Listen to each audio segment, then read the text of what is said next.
Tell a beautiful story.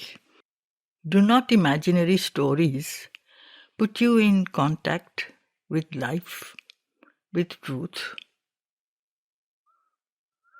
Not always. And what does contact with truth mean? There is a truth in a grain of sand. That means nothing.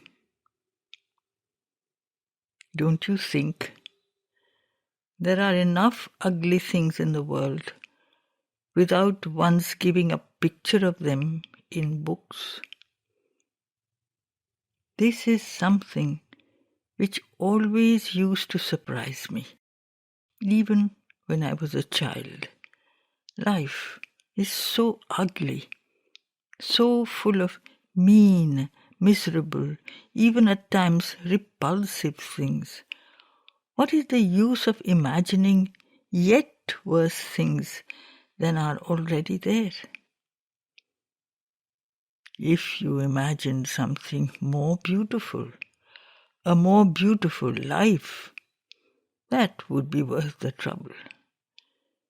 People who take pleasure in writing ugly things show a great poverty of mind. It is always a sign of poverty of mind. It is infinitely more difficult to tell a story beautiful from beginning to end than to write a story ending with a sensational event or a catastrophe. Many authors, if they had to write a story which ends happily, beautifully, would not be able to do it. They do not have enough imagination for that. Very few stories have an uplifting ending. Almost all end in a failure. For a very simple reason. It is much more easy to fall than to rise.